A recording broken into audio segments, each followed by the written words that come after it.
그리스 시인 호모가 지은 오디세이라는 대하 드라마를 보면 주인공 오디세우스가 오랜 방랑을 멈추고 고향으로 돌아옵니다.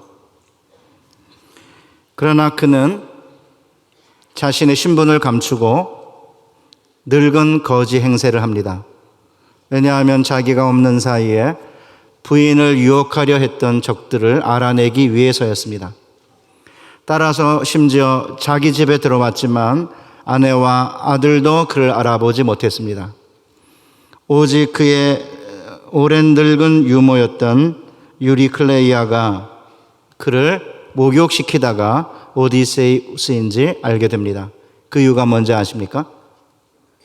오디세우스가 어렸을 때 멧돼지 이빨에 물려 생긴 다리의 상처를 유모가 보았기 때문입니다. 이렇게 몸에 난 상처는 그가 누구인지, 그가 어떤 삶을 살았는지 보여줍니다. 이렇게 상처는 자기가 누구이며 자신이 누구인지를 보여주는 가장 분명한 증거이기에 인간들은 자신이 가진 상처에 대해 이야기하는 것을 좋아합니다. 저는 젊어서 사람들이 왜 자신들이 받은 상처 이야기를 별 상관도 없는 제게 반복해서 이야기하는지 이해하지 못했습니다. 그러나 나이가 들면서 사람들이 제게 자신의 상처를 이야기하는 것은 자기가 누구인지를 보여주려는 것임을 깨닫게 되었습니다. 인간이란 상처로 자신이 누구인지 알리기 원하는 존재임을 깨닫게 된 것입니다. 그리고 돌아보니까 저 역시 제가 받은 상처 이야기를 설교 시간에 반복하고 있다는 사실을 알게 되었습니다. 저는 중학교 때 이미 이야기를 한두 번 했던 것 같은데요. 귀에 물이 들어가 중이염을 앓으며 오랜 동안 고통을 당하다 수술을 했기 때문에 귀 뒤와 귀 속에 큰 상처가 있습니다. 집 앞에 개천에 수영하다가 물이 들어가는 바람에 중이염을 앓게 되었는데 등록금을 못 낼 정도로 가난했기에 그 병원은커녕 약방에도 가지 못해 오랜 동안 통증과 고름으로 고생을 했습니다. 그러던 중에 권사님들이 산에 가서 산기도를 하고 서원 기도를 하면 직방으로 응답받는다는 이야기를 듣고 산에 올라가 복학시켜 주시고 기병 낫게 해주시면 목사가 되겠다고 서원했습니다. 그 후에 복학을 했는데 지속적으로 기도하는 가운데 몇 년 동안은 바깥으로 구름이 나오지 않았습니다. 병원에 가서 정기적으로 체크업을 할 상황이 아니었기에 저는 병이 나은 줄 알았습니다. 그러나 10년 이상 중이염을 앓으면서 제가 신대원 2학년 때 돼서야 번역해서 번 돈으로 세브란스 병원을 찾았을 때에는 귀 뒤에 있는 청신경은 다 사라지고 귀 속은 처참하게 망가졌기 때문에 고막 세반고리관 이런 거 재생해봤자 청각을 다시 회복할 수 없다는 이야기를 듣고 8시간 동안 수술 끝에 오른쪽 청력을 완전히 상실했습니다. 저의 몸에 남은 귀의 상처는 제가 누구인지, 제가 어떤 삶을 살았는지를 보여주는 가장 분명한 증거입니다. 8년 전쯤 대학원을 다니는 딸내미가 26세 전에 자궁경부암 백신 주사를 맞으면 평생 자궁경부암에 걸리지 않는다며 제게 돈을 보내달라고 했습니다. 그때 이제 저라도 광주에서 공부를 하고 있었는데 학교 병원에서 싸게 하는 거니까 좋은 기회라며 몇십만 원을 보내달라는 것이었습니다. 그런데 저는 돈을 바로 주지 않고 몇 달을 끌었습니다. 그러던 어느 날 전화가 왔습니다. 언니들과 함께 접종하러 가려고 그러는데 당장 돈을 보내줬으면 좋겠다는 것이었습니다. 그래서 제가 야, 그거 꼭 해야 하니? 아직 병이 생긴 것도 아닌데 아빠는 돈이 한 푼 없어 한쪽 귀를 날렸는데 라고 하자 딸내미가 아빠가 그렇게까지 말하면 내가 안 할게 라고는 바로 전화를 끊는 것이었습니다. 그 전화를 끊고 나자 저는 너무 마음이 아파서 백신 주사 몇십만 원짜리 맞으면 평생 암이 안 걸린다는데 쪼잔하게 귓병 얘기나 하면서 돈을 안 보내주는 쪼잔한 아버지라는 생각이 확 들어가지고 아내한테 바로 돈을 보내주라고 했습니다. 저는 종종 중요한 경제적 결정을 내릴 때 저의 귀의 상처가 중요한 바로미터입니다. 제가 허락을 하지 않기로 마음을 먹으면 식구들에게 아빠는 돈 한 푼이 없어서 한쪽 귀를 날렸는데, 그러면 식구들이 자기 주장을 하지 않고 더 저를 괴롭히지 않습니다. 이거는 바울도 똑같았던 것 같아요. 바울이 갈라디아 6장 17절에서 이후로는 누구든지 나를 괴롭게 하지 말라. 내가 내 몸에 예수의 흔적을 지니고 있노라. 바울은 자신의 몸에 예수의 흔적이 있으니까 더 이상 자신을 괴롭히지 말라고 결정타를 날립니다. 도대체 바울의 몸에 난 예수의 흔적은 뭐길래 갈라디아서에서 거짓 교사들과 긴 논쟁 끝에 갈라디아 교우들에게 마지막 결론 부분에서 마지막 결정타로 사용하고 있는 걸까요? 예수의 흔적에서 흔적이라고 하는 헬라어는 스티그마입니다. 영어도 똑같이 스티그마입니다. 복수는 스티그마타인데 여기는 복수가 쓰였습니다.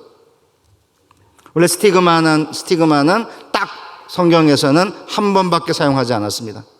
세속 헬라어에서는 사람들이 몸에 생긴 문신이거나 아니면 동물에게 주인이 누구인지를 알려주는 몸에 찍는 낙인을 가리킵니다. 그래서 영어에서는 스티그마 그러면 낙인 이런 의미로 많이 쓰입니다.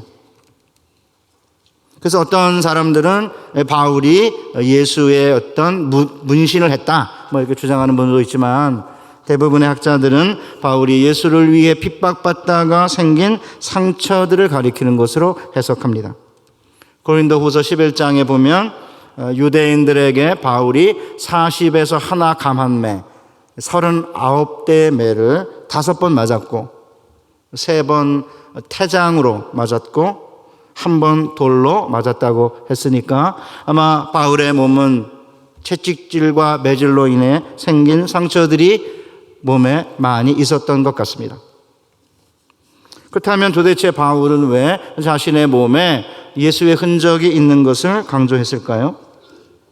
바울의 적대자들이, 갈라디아의 거짓 교사들이 할례를 받아야 구원받는다라고 강조했기 때문입니다. 몸에 있는 할례의 흔적을 자랑한 거죠.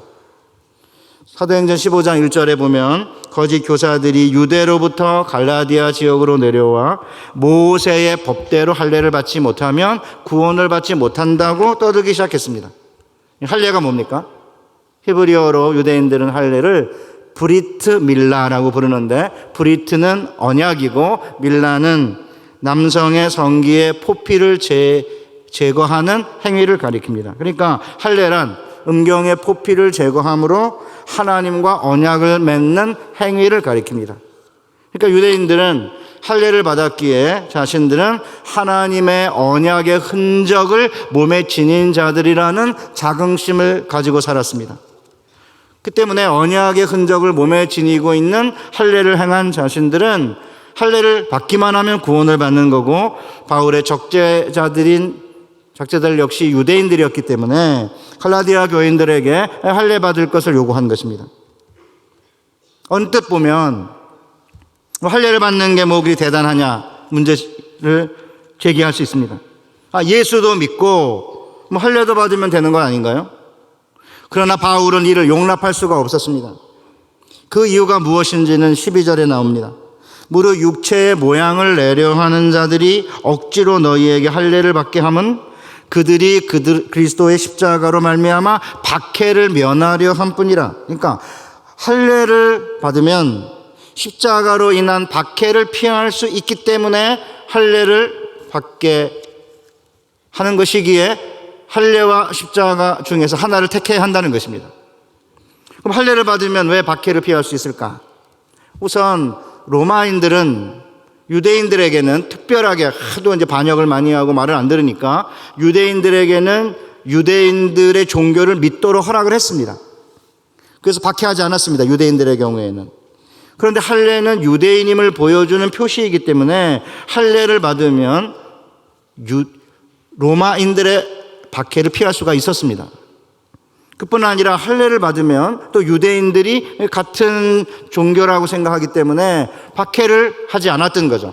그래서 할례를 받으면 로마의 박해로부터, 유대인들의 박해로부터 피할 수 있고 구원을 받을 수도 있으니까 요새 말로 하면 누이 좋고 매부 좋고가 아니냐는 것이죠. 그러니까 예수에다가 할례 하나만 덧붙이면 얼마든지 양쪽 세계에서 좋은 것을 다 누릴 수 있는데 이를 굳이 마다할 필요가 뭐 있냐라면서 할례당이 갈라디아 교우들에게 할례를 요구한 것입니다. 사랑하는 충현교회 교우 여러분, 우리는 어떻습니까? 우리 역시 양쪽 세계에서 모두 좋은 것을 얻고자 하는 경향이 있음은 부인할 수 없는 사실 아닙니까? 가능하면 십자가는 피하면서도 구원을 받기를 원하는 것 아닌가요? 오늘날 현대 그리스도인들은 예수를 믿고 나서도 얼마든지 누릴 수 있다라는 생각을 하고 있습니다. 한동안 청부론, 가난한 부자 이론이 인기를 끌면서 깨끗하게 돈을 번다면 11조를 내고 난 다음에는 얼마든지 나머지 돈은 누리면서 살아도 된다는 생각이 한국 교회에 널리 퍼지게 되었습니다. 그러다 보니 한국 교회는 점차 누림과 풍요의 매력을 느끼고 있습니다. 그리스도인들도 누릴 권리가 있다. 심지어는 목회자들도 누릴 권리가 있다는 말을 자주 합니다. 예수 믿어 구원받고 할례받아 박해도 피하면서 이 세상에서 얼마든지 풍요를 누릴 수 있다는 갈라디아 교회의 거짓 교사들의 묘한 생각이 지금도 끊어지지 않고 이어지고 있는 것입니다. 결국 예나 지금이나 십자가는 걸림돌이죠. 아니, 십자가는 어쩌면 요즘이 더 걸림돌인지 모릅니다. 풍요를 누려보지 못했던 시기보다 풍요가 넘치는 지금이 십자가가 더 걸림돌이 되는 것 같습니다. 어찌되었든 상황은 예나 지금이나 다를 바가 없습니다. 아니, 예수에다가 할례 하나만 덧붙이면 되는데 뭐가 문제냐며 거짓 설교자들의 가르침을 받아 할례를 받은 그리스도인들이 갈라디아에 점차 늘어가고 있었습니다. 이렇게 제자들이 늘어가는 게 바울의 적대자들의 자랑이었습니다. 그래서 13절에 보면 할례를 받은 그들이라도 스스로 율법은 지키지 아니하고 너희에게 할례를 받게 하려 하는 것은 그들이 너희의 육체로 자랑하려 함이라. 정말 아이러니한 건 갈라디아 교인들에게 할례를 받게 하는 할례당들이 스스로는 율법을 지키지 않는 자들이라는 거죠. 무슨 뜻입니까? 율법을 다 지키더라도 하나를 지키지 않으면 결국은 율법을 어기는 것이기 때문에 이 세상에 그 누구도 율법으로 완전하게 되는 자는 없고 그 누구도 율법을 지킬 수 있는 사람은 없는데 왜 스스로도 율법을 다 지키지 못함에도 불구하고 왜 할례당이 남에게 할례를 요구하느냐? 그 속셈은 자신들처럼 할례를 받은 제자들이 늘어나는 것을 자랑하기 위해서라는 거죠. 그래서 이제 뭐라고 말합니까? 바울이 그들이 너희의 육체로 자랑하려 함이라. 그러니까 자기들도 할례를 받았고 갈라디아 교우들 가운데 일부 할례를 받은 자들이 늘어나면 봐라, 쟤도 할례 받았다, 이렇게 육체로 자랑하기 위해서라는 것입니다. 할례를 받아 핍박을 피할 수 있고 또한 제자들마저 늘어난다면 이 또한 일석이조가 아닙니까? 따라서 할례를 받아야 한다고 거짓 교사들이 주장하는 것입니다. 그런데 여기서 바울은 예수에다가 할례를 더할 수는 없다고 선언합니다. 십자가와 할례 중 하나를 택해야 한다는 것입니다. 박해와 고난을 묘하게 피하면서도 제자들이 늘어나는 것을 자랑하는 거짓 교사들과는 달리 내 자랑은 십자가밖에 없다고 선포합니다. 그러나 내게는 우리 주 예수 그리스도의 십자가 외에 결코 자랑할 것이 없으니 그리스도로 말미암아 세상이 나를 대하여 십자가에 못 박히고 내가 또한 세상을 대하여 그러하리라. 바울이 할례가 아니라 십자가를 선택한 이유가 무엇입니까? 그리스도로 인해 세상이 자신에 대해 십자가에 못 박히고 자신 또한 세상에 대해 십자가에 못 박힘으로 바울이 그리스도 안에서 새로 지으심을 받았기 때문이라는 것입니다. 이러는 가운데 십자가에 세상이 못 박히고 바울이 세상에 대하여 십자가에 못 박히는 가운데 그리스도 안에서 새로운 피조물로 태어나면서 십자가에 못 박힌 흔적이 몸에 생겼다는 것이죠. 그래서 바울은 15절에서 이렇게 선언합니다. 할례나 무할례가 아무것도 아니로되 오직 새로 지으심을 받은 것만이 중요하니라. 그러니까 바울은 할례당들에게 뭘 말하는 거예요? 그리스도 안에서 새로 지으심을 받은 자라는 증거를 보여라 이 말입니다. 아니 할래 말고 뭐가 있냐는 거예요. 말로만 하지 말고 그리스도 안에서 새로 지으심을 받은 증거를 제시하라는 것입니다. 그래서 바울은 그리스도 안에서 새로 지으심을 받은 증거는 자신의 몸 안에 있는 예수의 흔적이라고 17절에서 선언하고 있는 것입니다. 이후로는 누구든지 나를 괴롭게 하지 말라. 내가 내 몸에 예수의 흔적을 지니고 있노라. 아까 제가 말씀드린 대로 고린도후서 11장 23절 이하를 보면 바울은 유대인들에게서 40에서 하나 감한 39대의 매를 5번 맞았으니까 모두 195대의 매를 맞은 것입니다. 그러기에 아마 그의 몸은 상처투성이었을 것입니다. 보통 유대인들이 범죄자나 종들을 매질할 때는 등을 때렸기 때문에 아마 등이 매맞은 상처로 얼룩져 있었을 것입니다. 그러기에 바울은 자신의 몸에 예수의 흔적이 있다고 말합니다. 왜냐하면 예수께서도 동일하게 십자가에 못 박히셨기에 그의 손과 발에 못자국이 그리고 그의 허리에 창자국이 있었던 것 아닙니까? 그러니까 예수님의 몸의 흔적처럼 자신도 자신의 몸에 흔적이 있다는 것이죠. 사랑하는 충현교회 교회 여러분, 오늘날 많은 교우들이 말할 때마다 십자가를 이야기합니다. 그러나 말로만 십자가를 이야기할 뿐 십자가에 못 박힌 흔적은 별로 없습니다. 우리는 과연 십자가를 말로만 자랑합니까? 아니면 그리스도 안에서 새로 지으심을 받았다는 증거인 예수의 흔적이 우리 몸에 있습니까? 세례 받은 거 말고 예수님 때문에 희생하고 예수님 때문에 고통당한 흔적이 우리 삶에 있습니까? 예수님 때문에 기도하다가 몸이 상한 경험이 있습니까? 예수님 때문에 단기 선교하다가 질병에 걸리고 예수님 때문에 직장에서 승진 못하고 예수님 때문에 사업이 망하고 예수님 때문에 사람들에게 비난을 당하고 예수님 때문에 집이 불화를 겪는 그런 흔적이 우리 안에 있습니까? 예수님 때문에 십자가를 치고 가다 몸이 상한 흔적이 우리 몸에 있습니까? 예수님의 흔적이 몸의 어느 부분에 있습니까? 앞에 부분에 있습니까? 아니면 뒷부분에 있습니까? 채찍질과 사회적 신분 사이의 관계에 대해 흥미있는 연구를 한 학자가 있는데 이 학자는 고대 세계에서 1세기에 인간의 몸에 난 상처를 보면 그가 권력자인지 아닌지, 그가 자유인인지 노예인지, 그가 영광스러운 인물인지 치욕스러운 인물인지 잘 드러낸다고 말합니다. 예를 들어 전쟁터에서 난 상처는 영광의 표시인 반면에 공적으로 등에 매질을 당한 상처는 치욕의 표시라는 것입니다. 우리가 다 알다시피 전쟁터에서 생긴 상처는 주로 칼로 베이거나 아니면 창에 찔리거나 한 상처 아닙니까? 그 상처의 형태가 다르죠.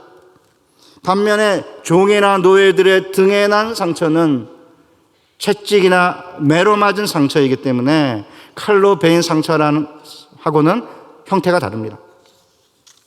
따라서 상처를 보면 이게 영광스러운 상처인지 수치스러운 상처인지 알 수 있다는 거예요.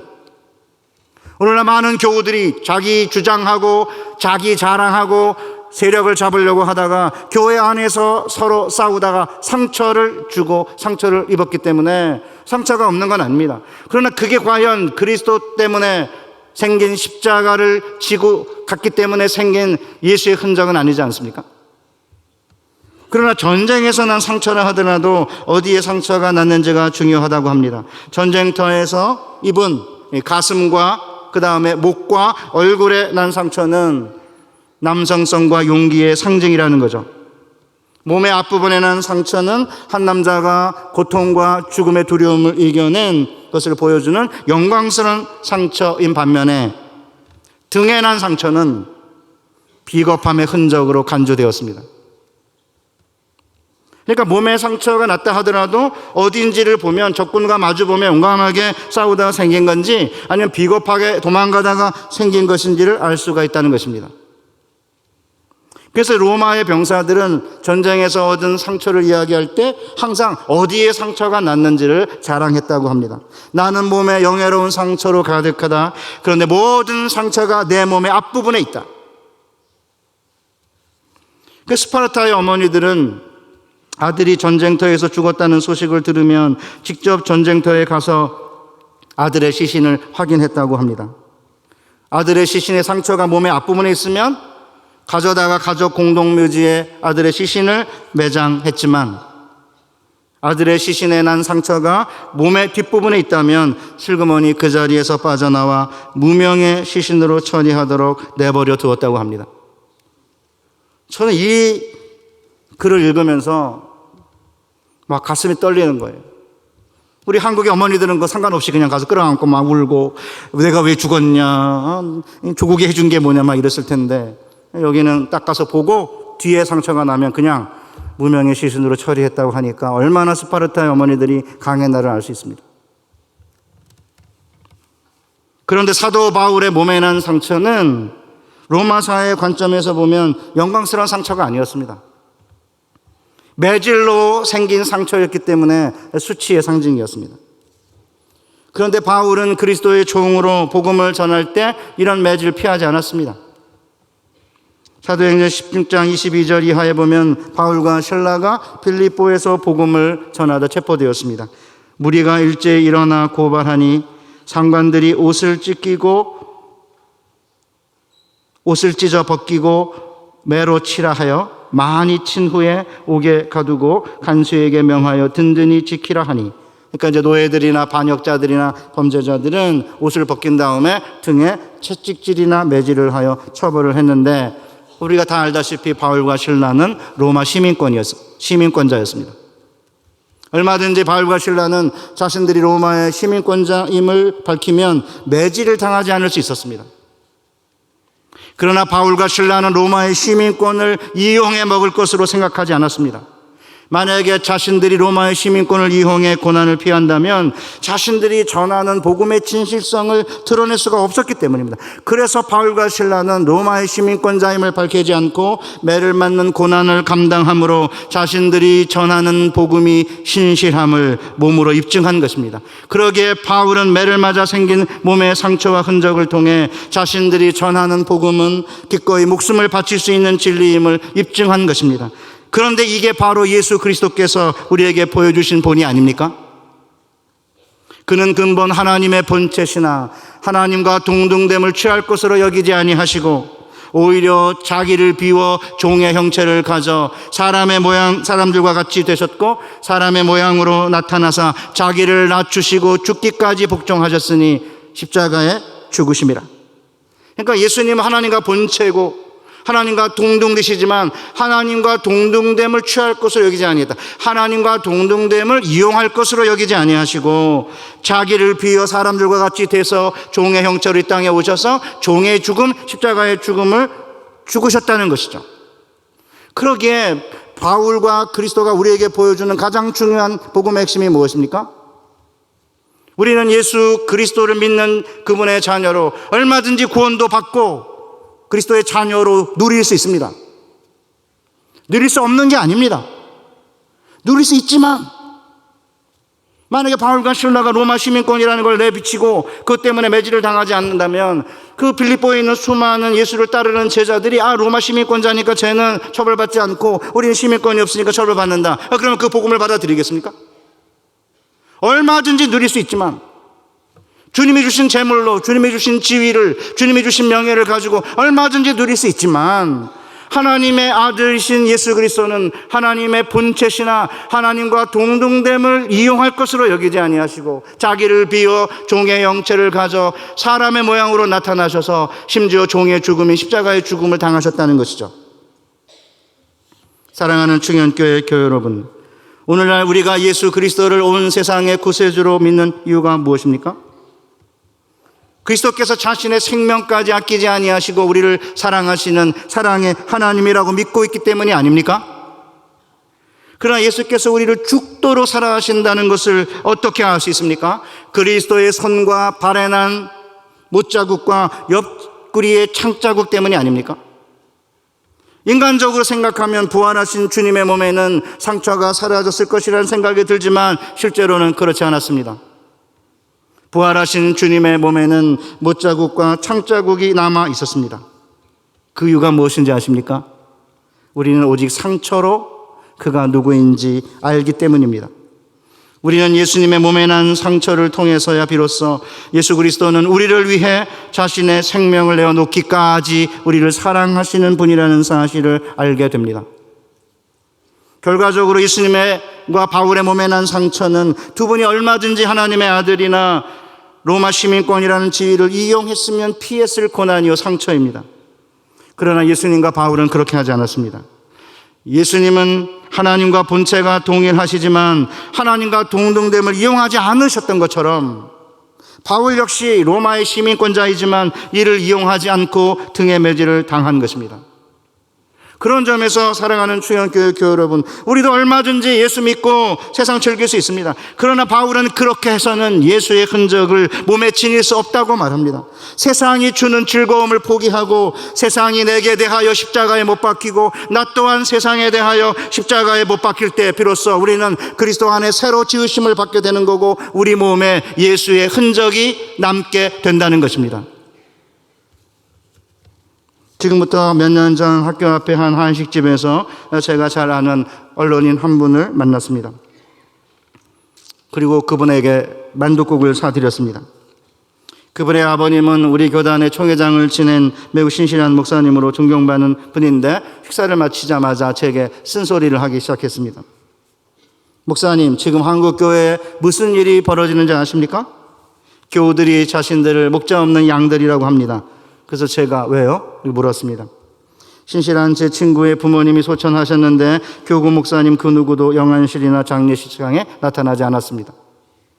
연말에 교구 목사님이 이동하며 이전 목사님은 자신의 교구가 아니라는 이유에서 영안실이나 장례식에 나타나지 않았고 현 담당 교구 목사님은 인수인계가 제대로 되지 않아 몰랐기 때문이라는 것입니다. 따라서 교인들이 이제 우리는 목자 없는 양들이니까 우리끼리 절대 헤어져서는 안 된다 라면서 순모임을 떠나지 않고 있다고 합니다. 아무리 멀리 이사를 가더라도 똘똘 뭉쳐서 자기들끼리 위로하고 격려하는 게 최선이라는 거죠.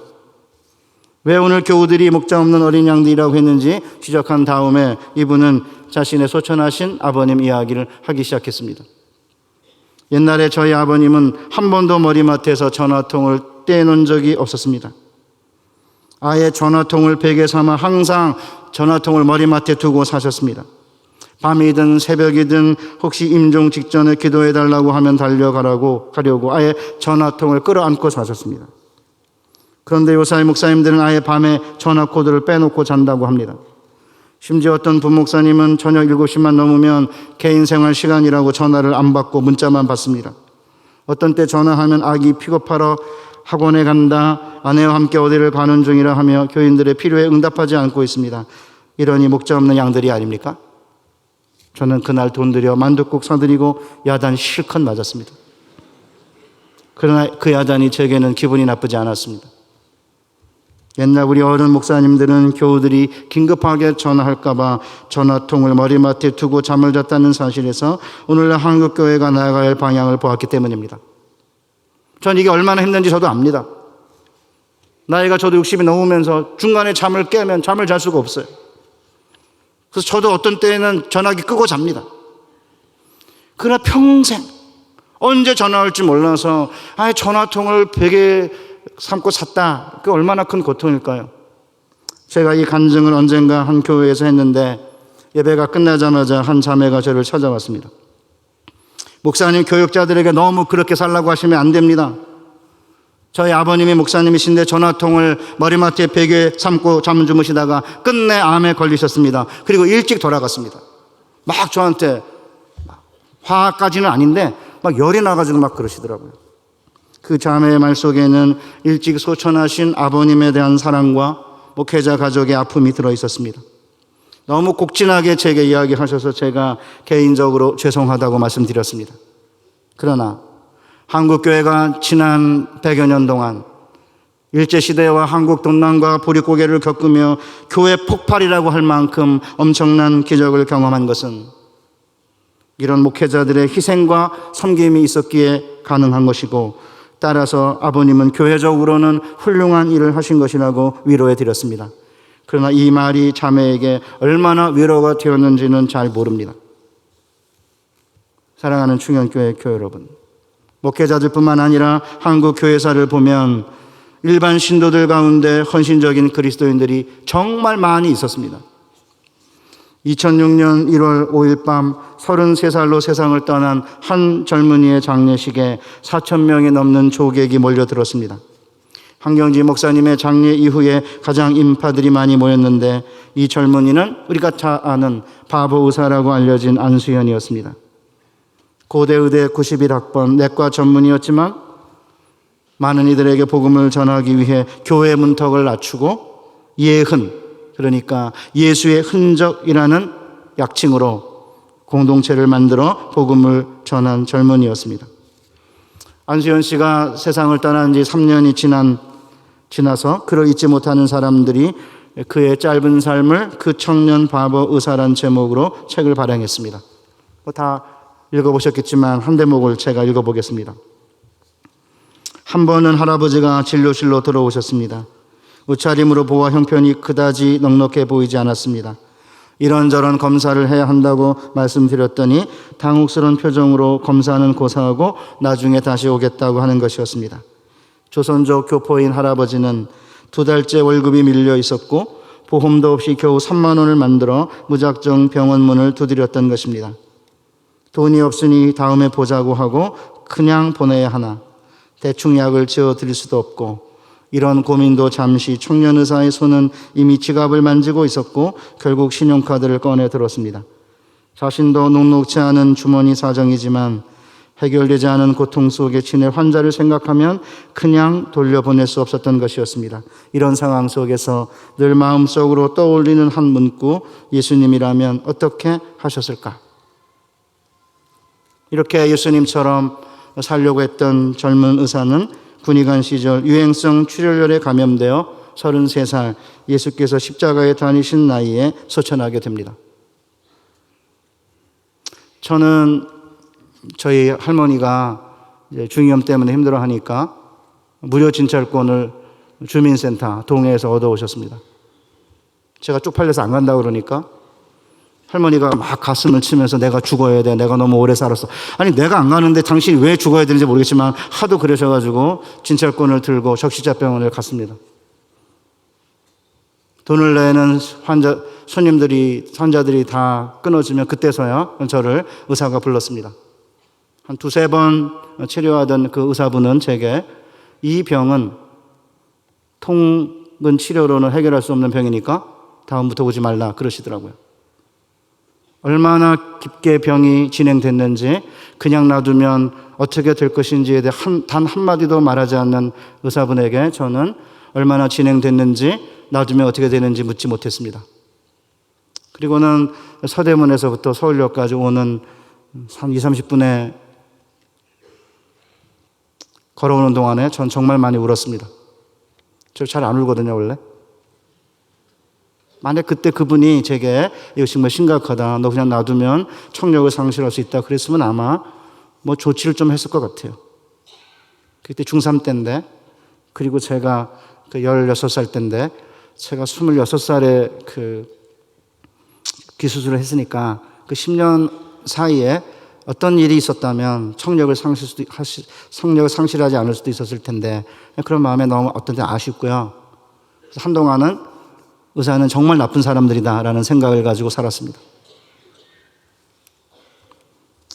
이런 사람이었기 때문에 안수현의 장례식장은 물밀듯 밀려오는 조문객들로 들어설 곳이 없었고, 동료 선후배 의사들뿐 아니라 병원 청소하시는 분, 식당 아줌마, 침대 미는 도우미, 매점 앞에 구두 닦는 분들로 오셨는데, 구두 닦는 분은 자신에게 항상 허리를 굽혀 공손하게 인사하는 의사는 평생 처음이라고 했습니다. 저는 책을 읽은 다음에 2012년 12월 30일 안수현 씨의 미니 홈페이지를 찾았습니다. 당시에도 그의 아이디는 스티그마, 흔적이었습니다. 어제 설교 준비하며 다시 방문했는데 예수의 흔적이라는 아이디는 안 보이고, 손을 들고 웃고 있는 사진 밑에 미국의 세들백 교회 리고렌 목사님의 말이 실려 있었습니다. God is not mad at you, He is mad about you. 하나님은 당신에게 화가 나신 것이 아니라 하나님은 당신에게 미쳐 계신 것이다. 아니나 다를까 그의 죽음이 알려지자 그의 싸이월드 미니 홈페이지가 접속이 폭주됐고 남겨진 글마다 그리움이 가득했습니다. 예수님을 닮은 사람, 예수님의 흔적을 지닌 사람, 예수님을 생각나게 하는 사람, 이정현.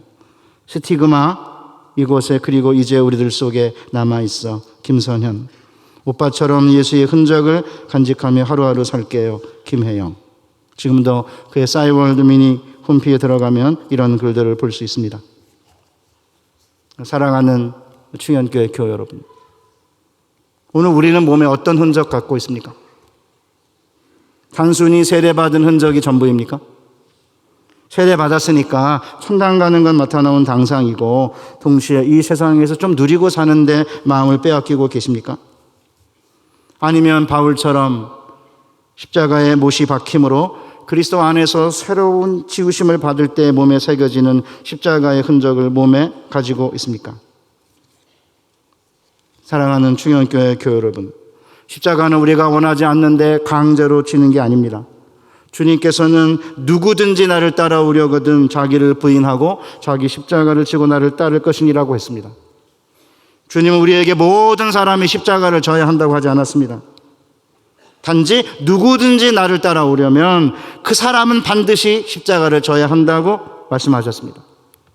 이렇게 결단하고 자기 십자가를 질 때 세상이 우리에 대하여 십자가에 못 박히고 우리 또한 세상에 대하여 십자가에 못 박히면서 그리스도 안에서 새로 지으심을 받은 존재가 되는 거고, 그때 비로소 우리 몸에, 우리의 삶에 십자가의 흔적, 예수의 흔적이 남게 되는 것입니다. 그러나 그렇다고 해도 질문이 생깁니다. 어떻게 이 힘든 십자가의 길을 걸어갈 수 있을까요? 인간적으로 쉬운 일이 아닙니다. 그러나 비결이 있습니다. 하나님의 사랑이 함께 한다면 우리는 이 십자가의 길을 얼마든지 달려갈 수 있습니다. 사랑하는 충현교회 교회 여러분, 우리를 향한 하나님의 사랑이 느껴지지 않으십니까? 만일 우리 중에 아직도 예수 그리스도가 누구인지 모른다면, 아직도 우리를 향한 주님의 사랑에 대한 확신이 없다면 그저 주님께 조용히 나아가면 됩니다.